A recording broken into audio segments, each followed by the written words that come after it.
Why is Jimmy still here? And is arm fatigue a real thing? Find out next.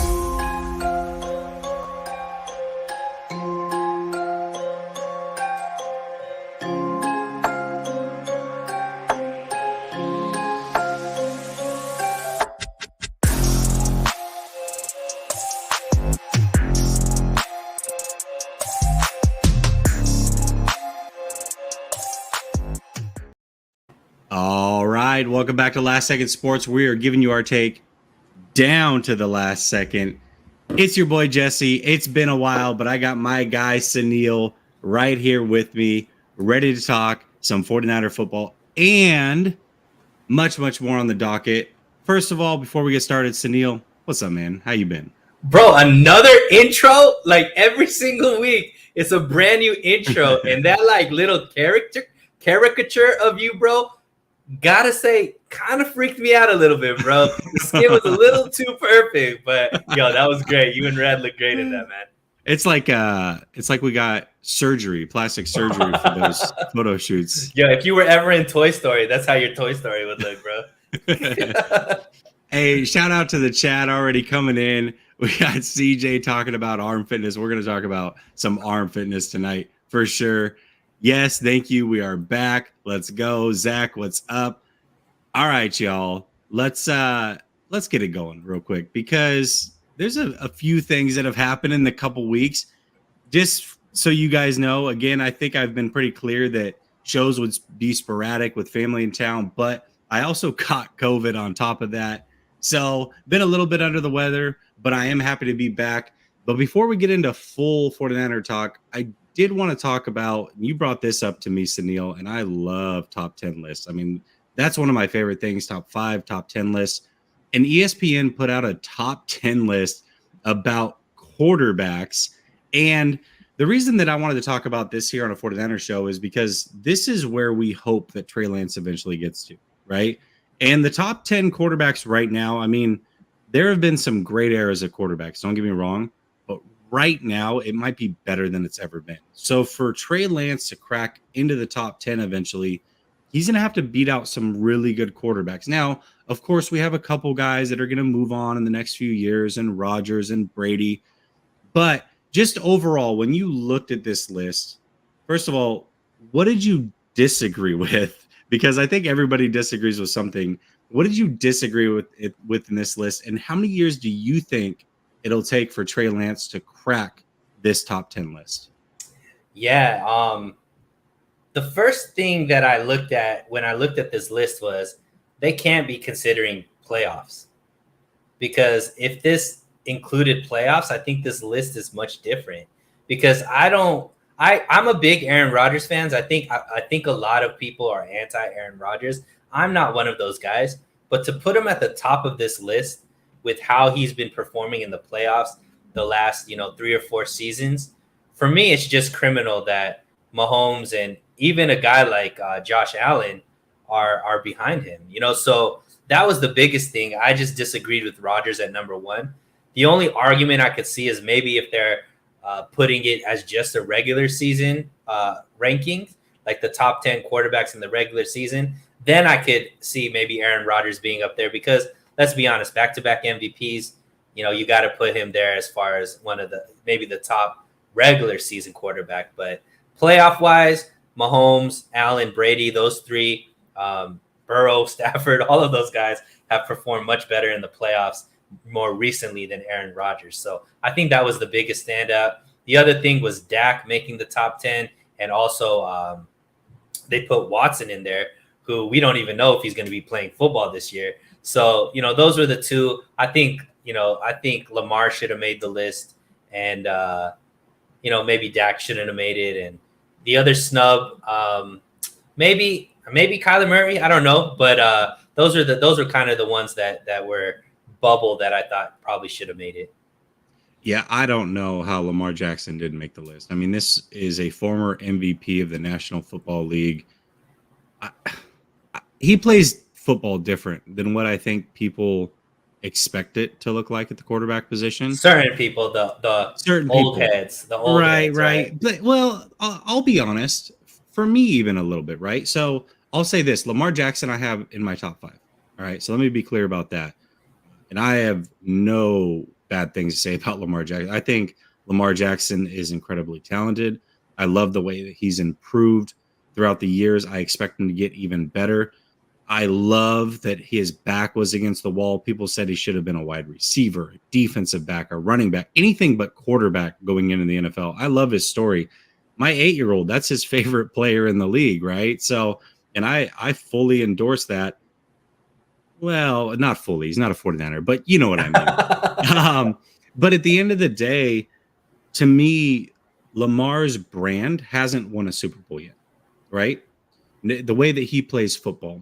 Now, that doesn't mean that it won't happen and that it can't happen. And it's probably going to happen sooner than later because a lot of these other quarterbacks that are coming up, most of them play a very similar brand, but Lamar does it a little bit differently, right?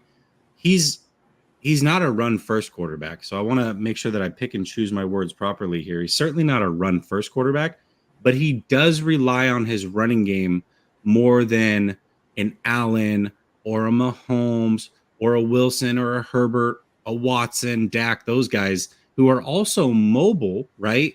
But they take off a little bit less. Or when they do take off, they look to stay behind the line of scrimmage before maybe taking off downfield. And that's probably because they're not as dynamic as Lamar Jackson, right? So it's tough because the way he plays is so unique. You've only seen it a few times throughout the history of the NFL. And unfortunately, that style is yet to win a Super Bowl. And because of that, I can understand why people would have some reservations. That aside, though, to say that Lamar Jackson is anything but an accurate quarterback at this point, a smart quarterback, a cerebral quarterback, an actual quarterback. Some people think he's still a running back, I guess. That's where it goes a little bit too far for me. And the fact that he's not on this top 10 list, that's embarrassing. It really is. And this is supposed to be executives across the league that know what they're talking about. We've talked about the race thing in the past, Suneil, and how maybe some of these old heads in the league need to be flushed out for some new blood, right? And I think a list like this kind of screams that, right? Yeah, and so I would say that was my one big thing. Lamar not being on the list, he certainly deserved to be there. Maybe not top 5. I have him at 5 personally, but if you don't, that's fine. Burrow also that high. I think there's a lot of recency bias. I think Burrow's good. I think Burrow's certainly top 10, but he is in no way whatsoever better than Herbert. And there's nobody that can sell me otherwise. Herbert is better at almost everything than Burrow is. The fact that he went to the Super Bowl, people have that recency bias, but Herbert has shown out really well against some really good teams. His team wasn't in the playoffs, and people hold that against him, not because of Herbert, but because his coach wasn't even smart enough to play for a tie in the final game of the season to be there. So for me, those are the two biggest things I look at. I think Burrow's too high. Obviously, I think Allen is also the best quarterback in the league. I would put him at number 1, Mahomes at 2. But outside of that, Lamar Jackson, Burrow, those are the two for me. Who would you be? So your Dak would make your top 10, or would you have Watson out? See, Watson, I still think deserves to be there. If we're just going off of pure talent, he hasn't played in a year. We don't know what's going to happen this year. I assume he's probably going to play some this year. I would say I would probably move Dak out of my top 10. I would move Wilson to probably number 10, and I would move Lamar way up. So my top 5 is Josh Allen, Patrick Mahomes. This is in order. Brady, Rodgers, Lamar, and then I have Herbert at 6. Yeah, I mean, I would probably just switch. I would have to give Mahomes the edge just because he's, I'm putting in playoffs and whatnot, and I think Mahomes has just, performed a lot better in the playoffs at this point than Josh Allen, who's had the one run. But, Mahomes has, won a Super Bowl in that same time frame and, been to the Super Bowl another time after that. So, yeah, I mean, I agree with you. But I guess if you're putting it as just a regular season kind of rankings, maybe that's why the list is the way that it is. But I don't think even as a regular season list, I'm with you. Lamar Jackson has to be on this in the top 10. And I agree with you as well. I would probably take Dak out and put Lamar Jackson in there. Yeah, for sure. And that's nothing against Dak. I think really if you're a top 13 quarterback right now, that's nothing to sneeze at. Top 14 probably, because I look at guys like Dak, who I would have outside my top 10. Kirk Cousins. I know people want to hate on Kirk Cousins, but this man puts up numbers every single year. You talked about Kyler Murray, Carr. Like there's some really good quarterbacks that I would have outside of my top 10 that I would also take as my franchise quarterback with no hesitation. So. I think Derek Carr is one of the most. Derek Carr and Kirk Cousins to me both are criminally underrated as far as the type of quarterbacks that they are. I think they would, they would make any team. They would be, any team would be happy to have them as a quarterback. Yeah, for sure. And Suneil this. Now this is a real thing, and this is why I would have Josh Allen above Mahomes. Really, the reason I have Allen as my number one quarterback is now. This is right now. Obviously, Mahomes is more accomplished than anything Allen's done to this point, and that's fair. But for me, Allen, I saw him play Mahomes twice last year. In both of those games, I left saying, Allen's better than Mahomes right now. And so for me, I have Allen number one. I know that Mahomes, he had some weird moments, not only in this game, but he had them throughout the regular season. When they decided to just go too high shell and force him to throw underneath, he had some weird moments. He had some moments where he couldn't play within the offense. I think we saw improvement in that, though. This was the first time he's ever been kind of forced to play within the confines of the offense and not just be a world beater. And so there was some growth and maturity that had to happen there. And I think we did see that growth and maturity up until the AFC Championship, where it got a little strange again. So I understand where you're saying, but that to me, just because the Bengals beat the Chiefs, I can't then say that Burrow's better than Mahomes right now. I just, that's me personally. I respect your list for sure, but I can't go that far yet. Yeah. That's a little too early. Way too early, right? We still have to see Burrow do it in multiple seasons. Although I think he will. I believe I'm higher on Joe Burrow than I think you are. I do think that he's one of the top young quarterbacks for sure.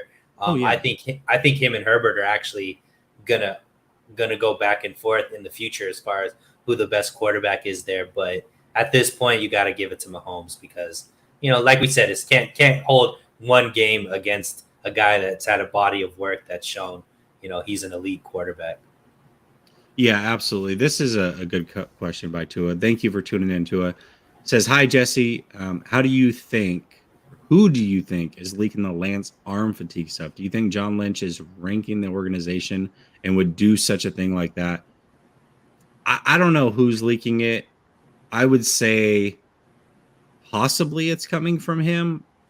There is a high-ranked official I heard that did talk to Mayoko about arm fatigue and saying that it was a real thing. We'll break it down a little bit more further, but John Lynch does seem like somebody that it could possibly be. I mean, Colin Cowherd is a Fox guy. John Lynch was a Fox guy. I think that when there's smoke, there's fire, but I don't want to just say it's for sure him. Who knows for sure, but I wouldn't put it past Lynch for sure. If that's somebody that maybe, I don't know, he didn't want. Maybe he wanted Mac Jones. Maybe he wants to keep Jimmy. I don't know. The whole thing's a little bit weird to me, but possibly could be him. What's up, Andrew? All right, let's actually get into that now. I was going to get into the Garoppolo stuff, and we will. Let's switch the show around a little bit. Let's talk about the Lance arm fatigue stuff. And the reason I want to talk about this is because when you were on with Jack, and I don't know if you've seen this yet, Suneil, we didn't even talk about it yet backstage. I was hoping maybe I could be the one to break the news to you. But Ayuk, there was a video that released of Ayuk catching balls from Lance. I saw it. And, okay, did you see what Ayuk also said? No, I didn't catch that. Okay, so he also threw up on, I believe it was his IG. He said, these were the only 3 balls that were thrown today due to arm fatigue. No, he's firing shots at people. I love it. I love Ayuk. showing a little bit of his personality, firing some shots. Trey Lance, I think, is a little bit, seems like he's a little bit above some of this stuff. He's not really going to fire back at critics himself. He's just going to let his play do the talking. But Ayuk, I mean, that's his boy, right? And we've said for a while that we thought that he preferred Trey Lance to play even last year. And I love that he's sticking up for his teammate. So, first of all, since this is the first time you're hearing it, what's your instant reaction on that? I think that's hilarious. But I think overall, Jack, Jack, I did it again. Yeah, sorry, you're fired. I'm good. I'm done. No. But Jesse, I think I have a little bit different take on this because, one thing that I'm realizing, especially about this legacy media stuff, something might be said and then they're going to twist it, remix it, all this kind of stuff and make it into something that might be bigger than how it was actually said initially when they were discussing it. Right. And if it is somebody like Lynch and all that kind of stuff, I find it hard to believe that he's saying it in a negative way about Trey or just mentioning this is something that we're seeing. But regardless of it, hearing this, Jesse, doesn't actually shock me. And I want to tell you why. Trey Lance has never been a high volume thrower. And that's just the reality. In his 1 year of starting quarterback in college, he averaged 16 passes per game, right? Last year, he didn't start for a full season, and he was splitting reps as the backup quarterback behind Jimmy. So he's not throwing all out full with every single first team rep in full speed, all that kind of stuff. So the fact that now he's getting all the reps, all the first team reps, throwing the ball over and over and over again, I imagine that just like any other muscle that you haven't used, or I don't think he has. They're saying that his velocity and all this kind of, he doesn't have a strong arm. They're talking about fatigue.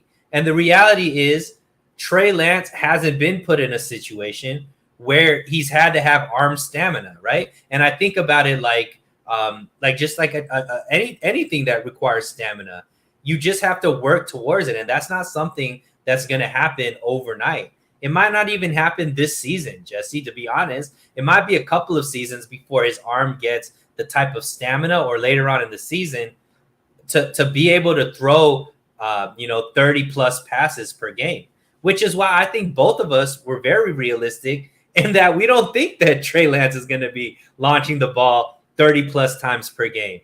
I believe he's going to be throwing anywhere between 23 to maybe 26 passes per game.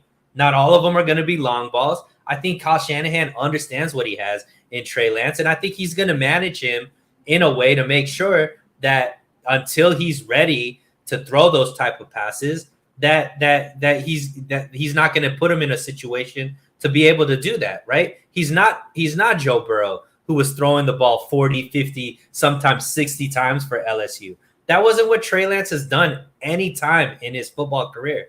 So I think a lot of people are like, oh, this is just hate against Trey, and this is not believe, this is just more of the same, because there has been a lot of, I think, just blatantly wrong narratives that are trying to be created around Trey Lance. And you and me are big Trey Lance supporters. But this is one that I might believe, actually, Jesse, that I think could be accurate, could be real, and something that we should be aware of because, like I said, he's never had to throw the ball as much in his football career. So I could imagine that this could be somewhat true. So, okay. Well, first of all, Peter, yeah, actually did see this. I posted it on the channel as well because Ayuk also made fun of the arm fatigue comment, which I thought was pretty funny as well. So you can check that out if you haven't seen that portion of it. But yeah, it was good to see them working out. I feel like any little video that gets leaked of Trey Lance, we're as 49er fans, we just can't get enough. Like more. We need more. We haven't seen enough. So I as we get closer to training camp and as those videos start to leak, or even if you can make it to training camp and whatever, I think that it's going to be a really exciting time. And I can't wait to talk about every little thing that happens. But I agree with you partly. And where I agree with you is that I do think that there could be some truth to the arm fatigue thing. But I don't think they're talking about right now in this year. I think they're talking about last year, it being an issue. And the reason that I think it could have been an issue is because unlike when you're in college and unlike when you're in the pros, where you have a couple days off between things, this was a guy who for a year straight was getting ready for the NFL combines and all the workouts there to be at his best and fully be prepared for the NFL draft so that he could be as drafted as high as he could. And so for a full year, he's throwing, fine tuning, fixing, throwing. And then he gets to the NFL, doesn't stop there because he's got to be at the rookie OTAs in mini camps. Then he's got to be at the team mandatory ones and all the way through the year. Basically, for a 2-year block, this kid didn't stop throwing the football because he was prepping for a draft. He was prepping for a season, everything. And even when it got into the preseason, he was taking a lot of throws because he wasn't the starter. So I believe that, yeah, there could be an arm fatigue thing, right? Do I think it's a big deal? No. Do I think it's even relevant now? I really don't. I think that there is some truth to it, but I think that what they are referencing, and the reason I pick up on this is because Adam Silver kind of walked back his comments and threw out a post on Twitter saying, well, last year there was some questions with this. It's like, hold on a second. So what you're reporting this year is much like a lot of what other people did, and they're reporting things from last year and trying to make it a thing now because Jimmy's still on the roster and you can't wrap your mind around why that is possible. I think a lot of people are taking things from last year, repackaging it, putting it out now, and knowing that 49er fans are going to engage because this fan base is amazing and they engage with everything, and you're repackaging it, reselling it because Jimmy's still on the roster, and so you can get views and clicks and everything off of that, which I don't knock the hustle. I love that. I get it. We're talking about it. It's getting the engagement that you want, but that's my personal opinion. I think that this is last year's issues creeping up now because Jimmy's still on the roster and people can't wrap their mind around that. That's my personal opinion. Yeah, and I mean, I think yours is viable as well. I still don't think that we're going to see Trey Lance throwing the ball 30-plus times per game. I think he's going to be somebody who, and not necessarily just because of that he hasn't thrown the ball as much throughout his career, but also because, that's just not Kyle Shanahan's style to air the ball out more than, 25 to 28 times per game. So it is going to be something to watch. Like I said, anytime you have a quarterback go from throwing the ball 16 times per game to now, having the full bulk, and, the 49ers aren't going to be a good team if he's only throwing the ball 16 times per game, right? He needs to just, be able to throw it 25 plus times. And, it is something to watch out for, but I'm with you as well. I'm not too worried about it, but I do think that there's some truth to it as well. Yeah, I just think that way more throwing happens in practices and training camps than it ever would in a game anyways, right? And so I think I would be willing to bet that most quarterbacks probably throw the ball more times on a Wednesday practice than they do on game days, right? That's just, I think, the reality of the situation. So, yeah, he may only throw 22, 26 times, 30 times in a game.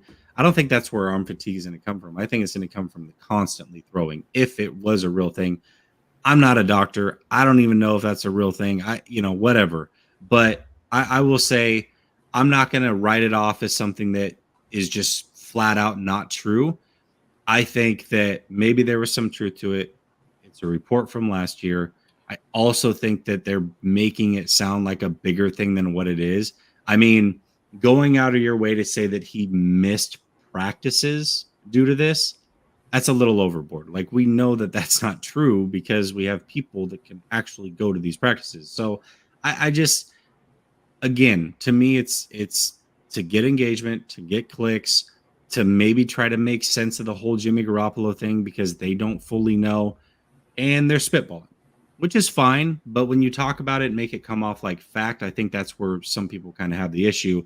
And Silver, for as much as I respect him and like him, I do like his stuff. I'm glad he hasn't blocked me yet, but he went on a total blocking spree on Twitter for anybody that even questioned him. People that weren't even rude. They just were like, hey, where are you hearing this from? Like, is this still a thing? Is this a last year thing? Just asking legitimate questions. He's like, nope, block, block, block, block, block. So I don't know.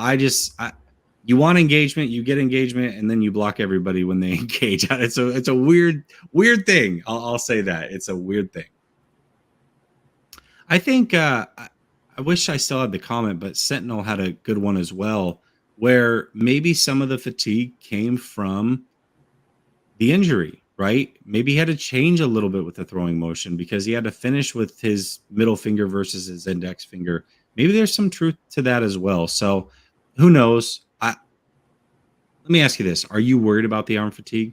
Nah, not at all. I think that I think that it just makes sense. And like I said, I also know the human body. You do something more and more, you work it out more and more. And Trey Lance is somebody that I believe is a freak when it comes to work ethic and is going to work it out. His arm's going to only get stronger. It's not going to get weaker. He's still very young, but yeah, I'm not worried about it at all. That being said, out of all of the BS reports that we've been hearing about negativity about Trey Lance, to me, this just seemed like the most realistic, just because it's, just because I know that he hasn't been a high volume thrower anytime during his quarterback career. So that's all I take, but I'm not worried about it at all.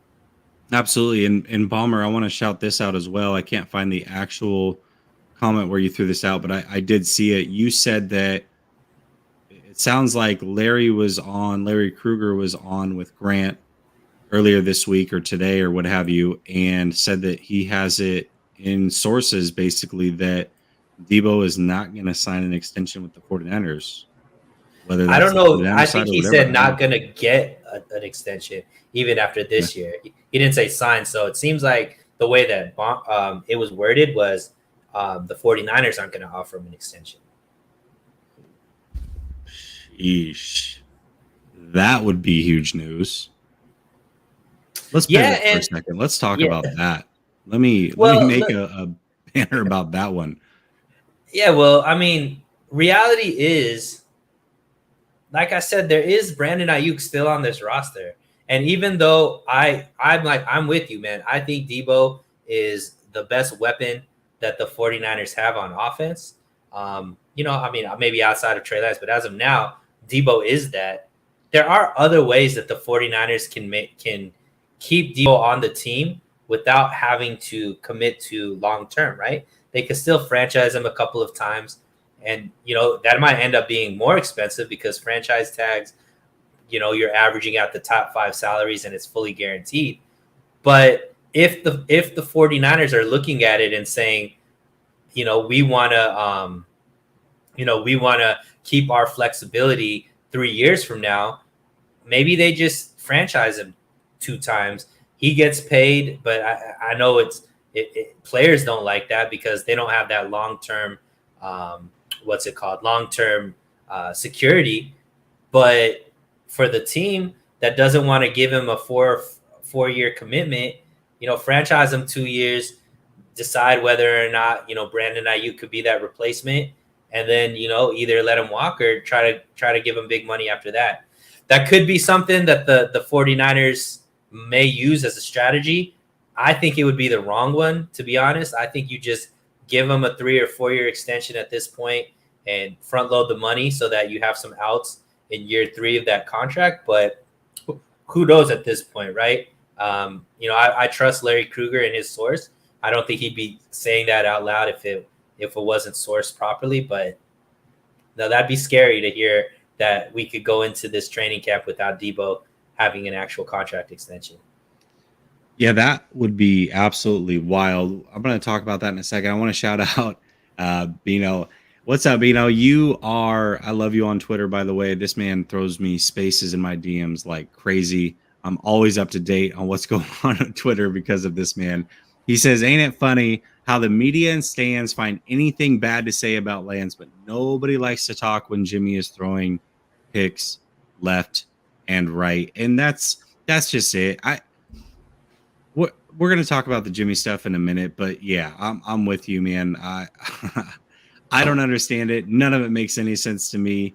You got people that love Jimmy, which is cool. I'm not hating if you love Jimmy. That's fine, but to then also hate Lance, where some people are at, and it's a small. I mean, it's a fraction of people that love Jimmy and hate Lance, but it's a weird place to be. If you're a fan of a team, a lifelong fan of a team, and one guy's on his way out, the other guy is supposed to be here for the next 10 to 20 years, depending. It's a little weird of a stance to take. That's just my opinion. But I appreciate the super chat, my man. And around here, we show love, and this is how we do it.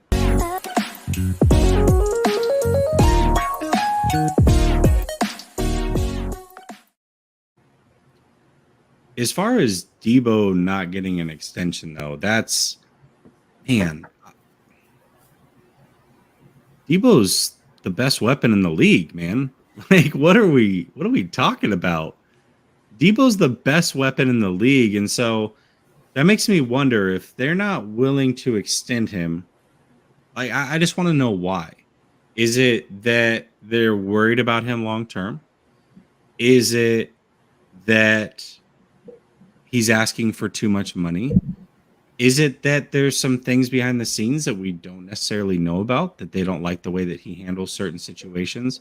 I don't know. I mean, we're only speculating based off of, I guess Kruger said that the 49ers were not going to extend Deebo and offer that extension to make him stay with the team long term. And if that is actually true, I got to wonder why. Like, there has to be a reason. You don't just take a guy who, I get it. Shanahan's offense, he can make a lot of people look really good. And Deebo probably looks better with Shanahan than he does 99% of the coaches. Totally understand that. But Deebo also makes Shanahan look better because he can take a screen pass and turn it into an 80-yard breakaway, right? And that's something that not many players, if any player in the league, can do besides Deebo. So for me, what is the reasoning? I mean, I don't know. I don't know why you don't want that guy on your team long term. That's crazy to me. That's asinine to me. Yeah, especially because you're looking at the numbers between McLaurin and AJ Brown, and those numbers seem very feasible. Having a contract, even if it comes up above what you give AJ Brown, that still seems like a deal for me that you would want to do for somebody that had the impact that Deebo has had on this team. And not just last season, Jesse, like even his rookie season, put up 800 yards receiving. His second year, obviously there was the injury that plagued him, so he wasn't able to play much. But in the 2 seasons where he's played most of the season, he's been a really good wide receiver, not just a good wide receiver. He's been a really good wide receiver. So you would think that you would want to extend that guy. But who knows? Maybe they want to see one more year of him being able to stay healthy and produce the way that he's been producing at least 2 out of the 3 years. I just think that that'd be a miscalculation on the 49ers side, because in my eyes, I think Deebo wouldn't be happy with that. And but yeah, with another contract a year, he came in overweight. Yeah, Arturo says what Larry said was they would be hard pressed to extend him with another contract the year he came in overweight. So did he come in overweight this season? Overweight? No, I don't know about this offseason. I'll have to watch it. I don't want to put words in Larry's mouth. I respect him, but it seems like he's heard that possibly they're not going to extend him. So if that's the case, I wonder why. I wonder what's going on. Yes, he did come in overweight, but I don't think that was necessarily this year. Maybe it is this year. I don't know. And it's tough. Arturo, maybe if you can clear it up, you don't need to throw up another super chat.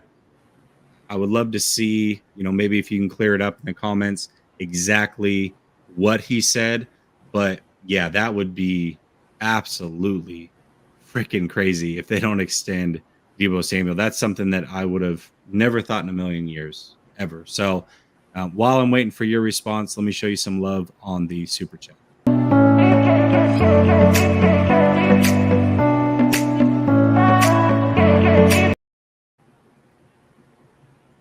Yeah, I'll watch it, Bummer. I'll definitely watch it. I've been out of the loop, man, with family in town and COVID and stuff. I normally am up to date on every little thing that's going on, but I didn't catch this one. So if it's something that I deem worth talking about, I'll throw it on the topics tomorrow as well when I do 49ers After Dark with Grant. So, we'll see how that goes. But that's, I don't know, man. That's absolutely crazy. I first It time seems hearing of it. So the gotta more talk I'm about it. reading the comments in the section, it seems like it might be more speculation versus an actual source thing. Okay. So we'll see. We got to watch it before we could talk about it. For Educate. sure. And even if it's a source, I mean, sources are wrong all the time, right? And I'm Right. not, even if it's a source, Larry may have a really good source, but that doesn't mean that source is necessarily right. So Mhm. we'll see. Or Very, things can very, change. yeah, absolutely. Or things can't, exactly. So, all right, let's talk about one Jimmy Garoppolo because, well, we're middle of July and he's still on the roster. I'm sure Grant's made a funny video or two over the last couple weeks talking about it's whatever date and Jimmy is still on the effing roster. So, yes, Jimmy is still on the effing roster, but sounds like there might be some mutual interest here in Seattle. There was some reports that talked about him to the Buccaneers. We've talked about Cleveland making a lot of sense. That's if Watson gets suspended for the year. I don't know. What do you think about this report to Seattle? And we didn't even talk about the Buck one, or I haven't talked about the Buck one. What did you think about that report and just everything that's going on with Jimmy Garoppolo? Has your gut feeling changed whatsoever? So first, I got to give it up to the real MVP this offseason, which is Rita Oak. She's been drawing Jimmy G every single day till he gets traded. And I really don't think she expected to be drawing this many pictures yet. She's been consistent and each one has been unique and been fire. So got to give her props. And she's been getting a lot of national attention for what she's been doing. So shout out to her. As far as just the overall situation, it's musical chairs, right? Every Jimmy's being thrown out to every single destination. I think the one thing that I guess bodes well if you're, looking at it from the 49ers aspect is it seems like there may be some teams still interested in actually trading for Jimmy. I personally don't believe that.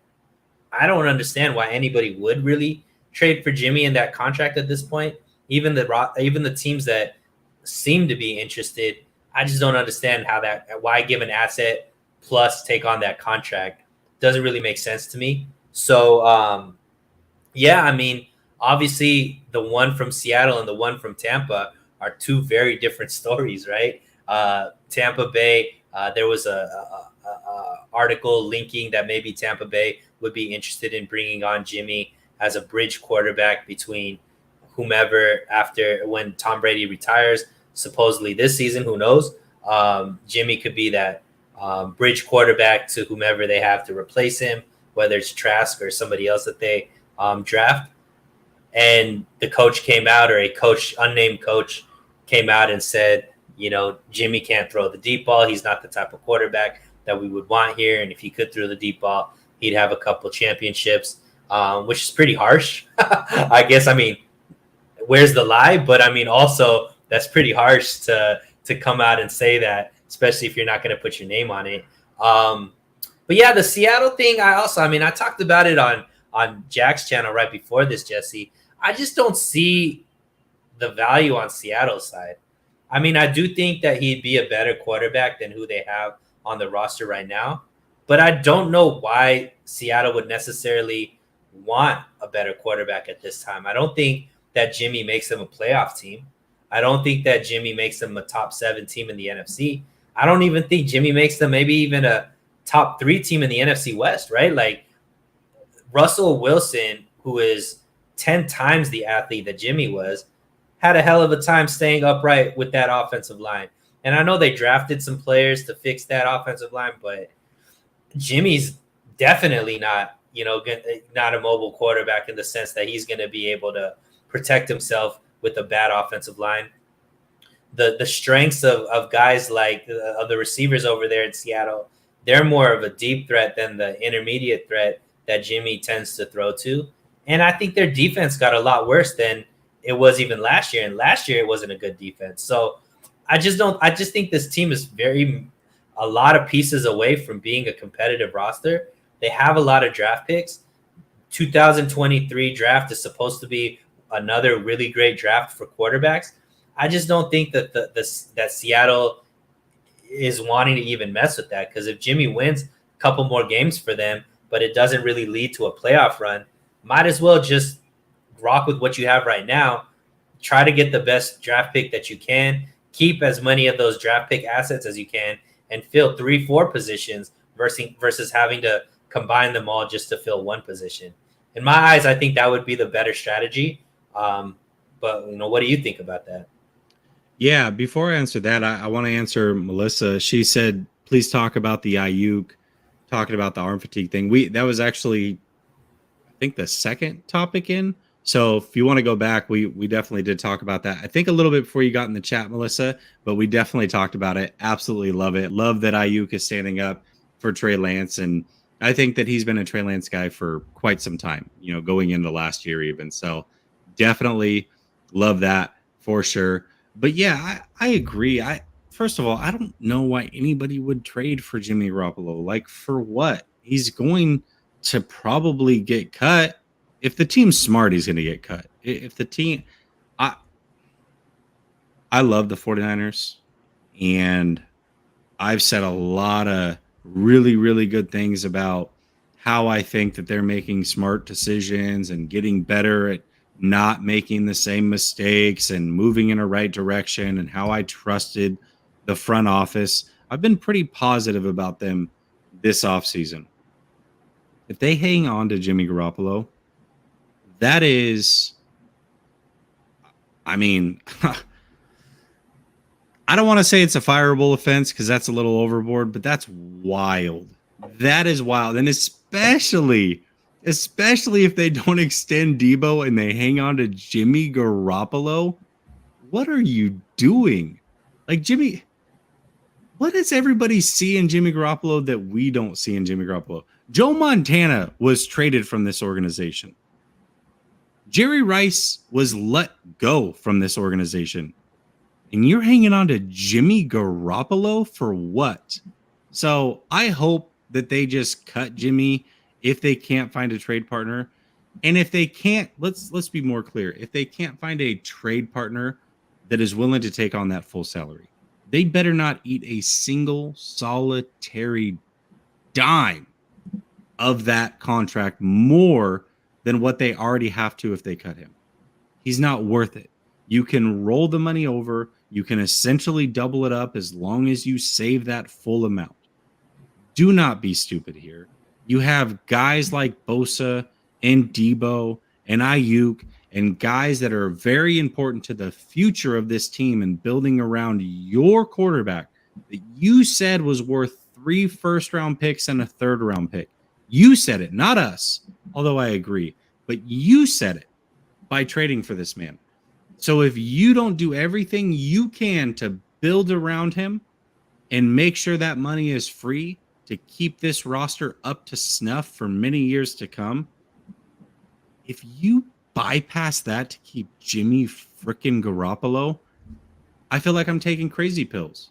Like, I'm the only guy in the world that can't see what everybody else sees about Jimmy Garoppolo. I can't understand that. And then if I'm Seattle or some of these other teams, why? Like, this guy has to get cut. The smart thing to do is to cut him. So why am I going to give up any assets at all? And if I'm Seattle, I'm probably the only team that legitimately can go to him and say, hey, we got 2 things that go in your favor. 1, you're going to start here. You go anywhere else, you're probably the backup. You're going to be the starter here. And 2, you get to try to stick it to your former team twice a year while being here. Now, I would personally love that because I don't think Jimmy Garoppolo is very good. And I think the 49ers would mop Jimmy Garoppolo. And I would love to make him look silly while Trey Lance looks good. I would love nothing more than that. But Seattle can sell that to Jimmy Garoppolo. So I think they would be the front runner if they truly wanted Jimmy Garoppolo. Just wait till he gets cut. Wait till he gets cut. It doesn't make any other sense. Yeah. And I mean, I debate whether even Seattle is the top choice for Jimmy, or even if they make that pitch. I still think Cleveland is the top destination for him, whether that be for 6 games or a year, depending on what happens with Deshaun Watson. But yeah, I mean, for me, I just don't think that, in my books, Pete Carroll can't have too many down years because of his age, right? He's not here for a full rebuild and all that kind of stuff. So what's the quickest way for him to get back to not having to, get back to being competitive? Well, one is solving that quarterback room situation and putting together a good enough roster to compete. They need a lot of talent on that defensive side. Like I said, 2023 is going to be a good quarterback draft. So I'm sure they want to be, in the top 8 picks somehow to be able to get one of those top quarterbacks. And then, fill out that defense, fill out, whatever other positions they need with all of the draft capital they got from the Russell Wilson trade. I just think that it would be counterintuitive to have Garoppolo there, because he doesn't help you get closer to the playoffs, but he can get you into that 14, 12 to 16 range, because, he is good enough to win games in the league. I wouldn't risk it if I was Seattle. Yeah, listen, let me be clear. He's better than Locke. And you're right. It puts him kind of in that no man's land.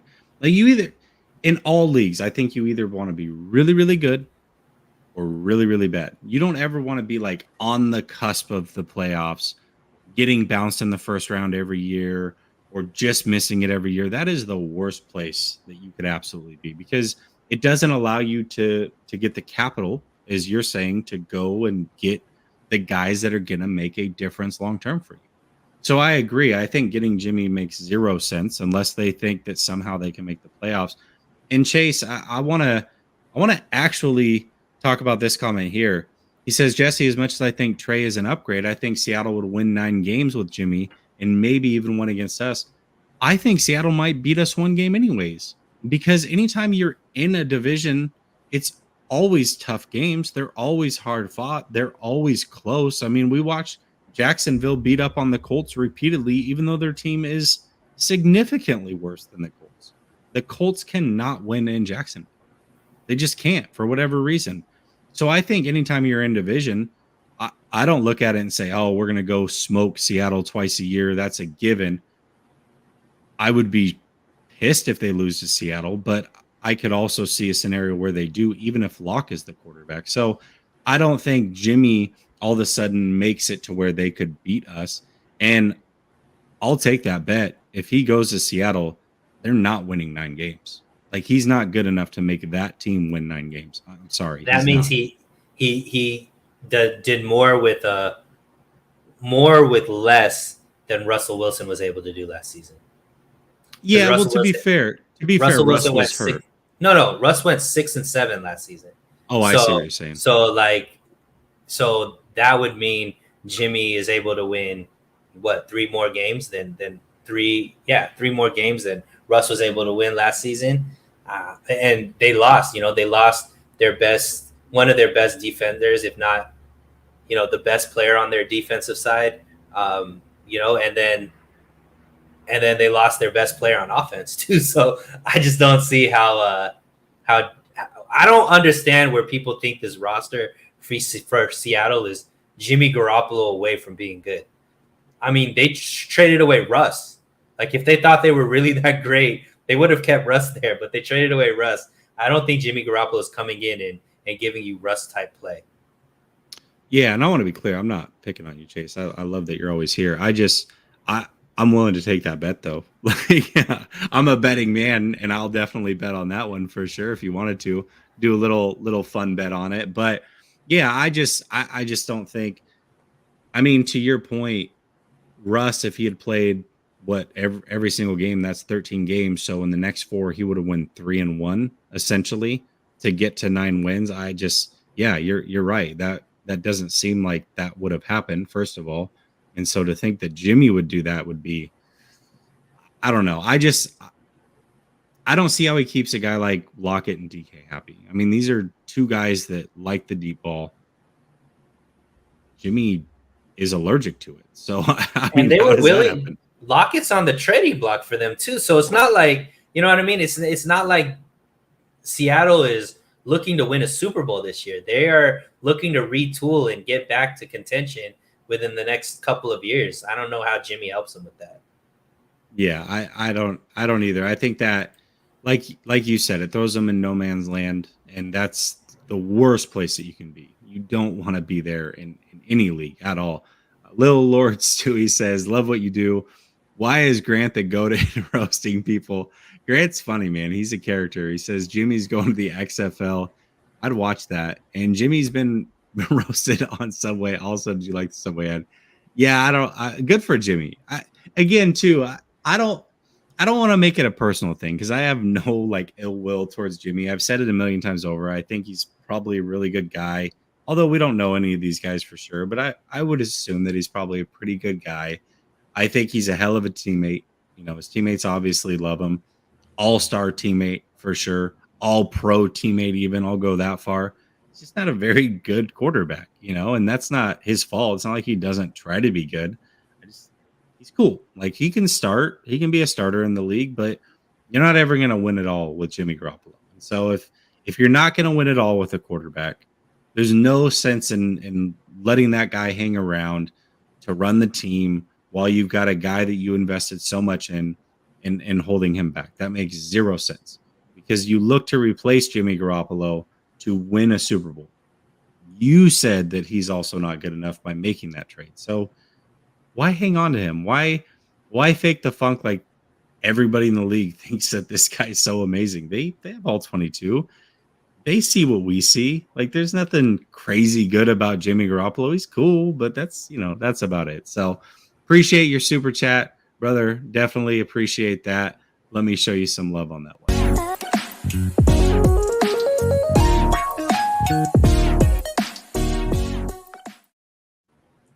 Jesse, before you move on, can we shout out an OG that finally is back in the chat section? Pinor? The red dot, man.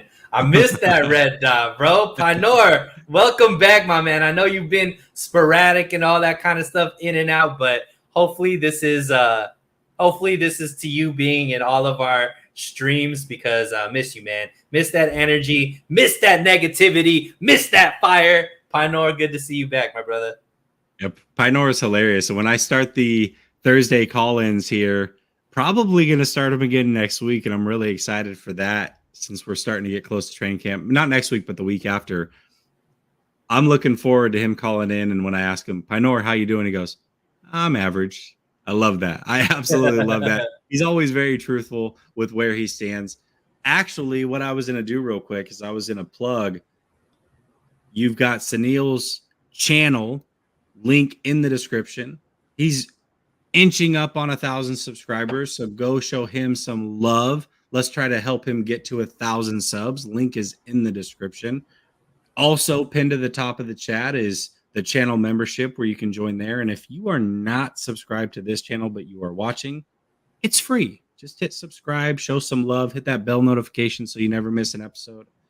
I actually don't have anything else on my mind, Suneil. Is there anything else that you wanted to talk about? We're bumping up against the hour. I know we were going to talk about Trent Williams a little bit, but the Deebo thing kind of took over. I like to keep the shows to a little under an hour. Yeah. Make the people want more. You know what I mean? Can I just do a shameless plug? Of course. All right. So tomorrow, Wednesday, 7 p.m., I usually do a show with Rohan Chakravarti, but little bro is actually in Europe right now, living it up. So can't get him on because of the time difference and also the fun he's having. But I yanked his partner in crime on the show, Mr. Marco Martinez, a guy that is very, very legit. I love his football takes, not only for the 49ers, but for the NFL overall. Really pumped that, it worked out for his schedule as well. So would love for, everybody that watches here tomorrow at 7 p.m.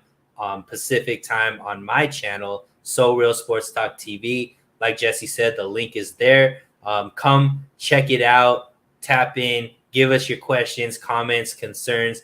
I think it's going to be a great show. Me and Marco, will really work well together. It's going to be his first time on the show, but pretty excited about that. So I'm glad you gave me the I'll chance. say this too, for those that don't know Marco, I've become really, really cool with Marco. Really cool with Marco. Marco is a guy that you want to pay attention to. If you don't, for any reason, you've never heard of Marco, you're not on Twitter, whatever, pay attention to Marco. Marco's more plugged in than what people think. Marco knows what's going on with this organization quite a bit, actually. So pay attention to what he's saying. Usually he's not just talking to talk. So love what he's talking about. Chase says, can I ask for any tips? Y'all got about starting a channel real quick before y'all go. Yeah, absolutely, man. You threw out a super chat. I think it would be kind of a jerk thing not to answer it. I would prefer to do it maybe kind of one-on-one through Twitter, but I'll give a couple tips at least that I would have is, first of all, just get started. Like that's the hardest thing to do. I think a lot of people see a channel like Grant's or whoever, and they're like, oh man, they're so polished, or they speak so well, or they got these cool overlays, or a cool intro, or a logo, good cameras, good mics. None of that stuff matters in the beginning. You have to just be willing to get started. That first video is always the hardest video. You always say, I'm going to do it tomorrow. I'll do it next week. Or once I get this, I'll be ready to go. Nah, man, if you've got a camera phone, you can start doing this on your own. And to be real, nobody's watching your first few shows anyways, except for maybe a friend or a family member. Like, allow that to be your practice time. And then as time rolls on, if you really feel like you love it and you want to get some fancy equipment, or you want to get a logo made or an overlay or an intro or whatever, those things that are holding you back from going potentially, then worry about those things. But just get started. Don't wait for things to be perfect. They'll never be perfect. This is something you're passionate about. Just do it, man. It's no reason to wait. So that would be the advice that I give to you. Yeah, I mean, Chase, one, congratulations on even thinking about it, because I really want everybody to try to use whatever opportunities you have to express yourself and whatnot. I would say also, definitely don't hold back on starting, but also be smart about the way you start as well. I don't think you should overthink it, but I think one of the biggest things that people do is just start putting out videos before, they understand how to really make content. I think one thing about our 49er community, and I don't know if your channel is going to be 49er based or just sports based or whatnot, maybe try and get onto some call-in shows and like try to have a segment there, see how people react to the takes that you have. Also use the community, because we're pretty open about getting guys on our channels and giving you an opportunity to kind of, come onto other people's channels as well. Definitely utilize that, because I think that it becomes a time where you start to get confidence in your voice and how to make takes and how to express yourself and things like that. Once you have the confidence within yourself, I think it becomes easy becoming consistent, making content, being able to come out with week after week content, because if you're not consistent with it, it's not really going to grow. So that's maybe some of the advice that I'd have. I know I don't want it to contradict what Jesse said, but you definitely want to get out there. But I also think there's ways to build your craft, use Twitter, all these types of things, just to gain some confidence in what you're saying actually has people engaging in what you have to say as well. Yeah, for sure. I mean, I would definitely agree with that. I think that's a great piece of advice. At the end of the day, you just stay consistent in what you're putting out. You don't want to. This is one thing that I kind of learned early. I'll just give you a mistake that I feel like I made early on, right? And so remember, if you've been rocking, I don't know, Chase, if you were here for the first channel, but we did have a channel that had nearly 3,000 subs. That got taken away last September. We waited about a month hoping we would try to get it back. Never happened. And so we had to restart again in October.